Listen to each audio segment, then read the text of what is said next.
말씀으로 하루를 여는 복된 새벽에 하나님께서 우리에게 주시는 귀한 말씀은 구약성경 출애굽기 21장 1절에서 6절까지 되겠습니다. 온라인으로 독점하는 여러분도 다 함께 성경을 펴주시고 같이 말씀 속으로 들어가 보실까요? 내가 백성 앞에 세울 법규는 이러하니라. 내가 히브리 종을 사면 그는 6해 동안 섬길 것이요 7째 해에는 몸값을 물지 않고 나가 자유인이 될 것이며, 만일 그가 단신으로 왔으면 단신으로 나갈 것이요 장가 들었으면 그의 아내도 그와 함께 나가려니와, 만일 상전이 그에게 아내를 주어 그의 아내가 아들이나 딸을 낳았으면 그의 아내와 그의 자식들은 상전에게 속할 것이요 그는 단신으로 나갈 것이로되, 만일 종이 분명히 말하기를 내가 상전과 내 처자를 사랑하니 나가서 자유인이 되지 않겠노라 하면 상전이 그를 데리고 재판장에게로 갈 것이요 또 그를 문이나 문설주 앞으로 데리고 가서 그것에다가 송곳으로 그의 길을 뚫을 것이라. 그는 종신토록 그 상전을 섬기리라. 아멘. 구약 성경에 보면 자유인과 노예 제도가 있었습니다. 자유인은 똑똑하고 공부를 많이 하고 유명세 타고 그리고 물질을 많이 가져도 신분이 그 자유인이기 때문에 자유인으로 불렀습니다. 그러나 반대로 노예는 아무리 개인의 능력이 출중하고 유명세를 타고 돈을 많이 갖고 있어도 신분이 노예돼. 그 노예는 세습제였습니다. 할아버지가 노예면 그 아들도 노예가 되며 손자까지 노예가 되었습니다. 히브리 민족은 처음은 노예 민족 아닙니까? 그러나 자유를 얻었고 또 가나안 땅에 들어가서도 동등하게 땅을 분배받는 그 축복을 누렸습니다. 그러나 하나님이 주신 기업을 관리를 잘 못해서 그 인간 사회를 구성할 때 빈부차가 너무 크게 생긴 것이죠. 그래서 많은 문제가 도출되었어요. 빚을 갚지 못해서 결국은 그 집에 들어가 종살이하는 일이 생긴 것입니다. 하나님은 이 노예 제도를 완전히 폐지하고 없다라고 주장하지 아니하시고 노예 제도 속에서도 인격적인 대우를 받고 대접을 받으며 살 수 있는 원칙, 법을 정해 주셨습니다.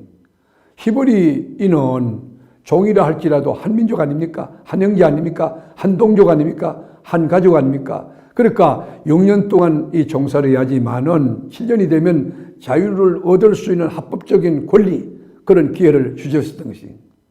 이런 법은 지상에 없습니다. 이런 민족도 없는 것이지요. 근데 이제 종으로 들어갈 때 혼자 독신으로 들어갔다면 혼자 7년 만에 나갈 수가 있어요. 근데 주인의 소유였던 여인과 결혼하면 아내와 자식은 거기 놔두고 나가야 됩니다. 그런데 결국은 주인의 집에서 자기 가족과 헤어지기가 싫고 너무 아내를 사랑하고 자식들을 사랑한다고 하면 스스로 나는 평생토록 이 집의 종이 되겠습니다 결정할 수가 있다는 것이죠. 5절에 보면 만일 종이 분명히 말하기를 내가 상전과 내 처자를 사랑하니 나가서 자유인이 되지 않겠노라 하며 그렇습니다. 여러분 이 조건을 보면 주인을 사랑하든지 또 처자를 사랑하는 것, 그래서 내게 주어진 자유, 내가 자유인이 될 수 있는 기회를 스스로 포기하고 내가 평생토록 주인의 종으로 살겠다, 그리고 가족과 함께 살겠다, 그렇게 결정하면 종신토록 그 집에 노예가 될 수 있다는 거지. 그러면 재판장 앞에 가서 너는 종이 된다, 그렇게 확정을 받는 것이에요. 요즘 말로 말하면 군대 가면 여러분 장기 복무하는 분들 있지 않습니까? 말뚝군인이죠. 말뚝을 박는다는 게 뭐예요? 내가 평생토록 장기 군인이 복무하겠다, 그런 자원하는 마음 아니겠습니까? 여러분 여기 이 종이 되는 것도 마찬가지. 매여 사는 것도 그저 최고의 자유라고 여기면서 감사하며 내가 주인을 사랑하고 내 처자식을 사랑하니 내가 평생 이 집의 종이 되겠다. 그래서 주인의 집에서 문이나 문설주에 길을 대놓고 송곳으로 길을 뚫고 구멍을 내는 것입니다. 내가 이 집의 종이라고 하는 뜻이죠. 그래서 평생토록 그 집을 떠나지 않고 스스로 종된 자가 있다는 것입니다. 이 종은 내가 선택한 길이기 때문에, 내가 원했기 때문에 더 좋은 곳에서도 갈 수도 없지만은 이 노예의 상인 이 주인으로부터 보호를 받는 거, 주인과 밥상에서 같이 앉아 먹을 수 있어요. 왜요? 이제는 주인과 한 가족이 됐기 때문인 것입니다. 종은 자원에서 귀에 구멍을 뚫은 것이기 때문에 그 흔적, 이 귀 콧구멍 스스로 꿀은 것에 대해서 슬퍼하지 않습니다. 부끄러워하지 않습니다. 오히려 자랑스럽게 생각하며 나는 주인을 너무 좋아했어. 난 저 자식이 좋아서 이 집의 종으로 평생 남기로 작정했습니다. 자랑스럽게 프라우드를 가지고 이야기한다는 것입니다. 사도 바울도 여러분 서신서의 서두에 보면 자신의 신분을 그리스도의 종이라고 여러분 커밍아웃 하면서 자랑스러워했습니다. 내가 그리스도의 종이다. 그리스도의 흔적이 내게 있다 하는 것을 기쁘게 생각했습니다. 갈라디아 6장 17절에 보면 형제들아 우리 주 예수 그리스도의 은혜가 너희 심령에 있을지어다. 아멘. 여러분 귀를 뚫은 종도 있지만 코를 뚫은 종도 있습니다. 코를 뚫은 종은 코가 꿰어가지고 질질 끌려가고 억지로 끌려가다가 이 코에 뚫려있던 구멍이 어느새 귀 쪽으로 옮겨져 귀를 뚫어야 하는 것입니다. 그러나 그런 종도 행복하게 살아갑니다. 우리는 죄의 종이었습니다.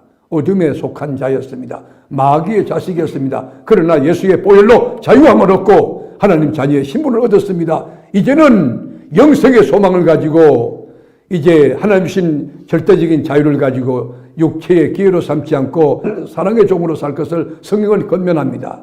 갈라디아 5장 1절에 보면 그리스도께서 우리를 자유롭게 하시려고 자유를 주셨으니 그러므로 굳건하게 서서 다시는 종의 멍에를 매지 마라. 이제는 우리는 죄의 종이 아니라 사랑의 종입니다. 이제는 마귀의 종이 아니라 하나님의 종인 것입니다.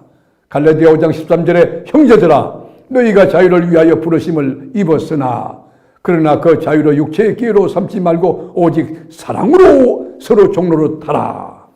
우리가 자유를 위해서 부르심을 입었으니 오직 사랑으로 서로 종로로 타라.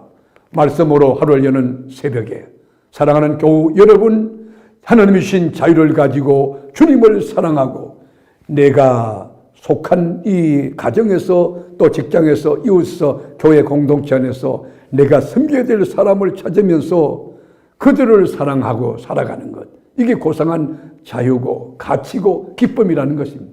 이것이 진정한 행복이라는 것입니다.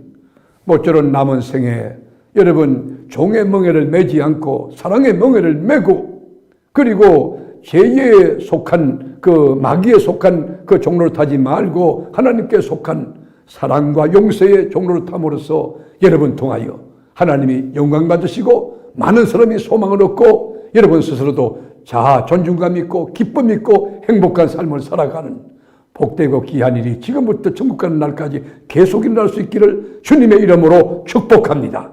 기도하겠습니다.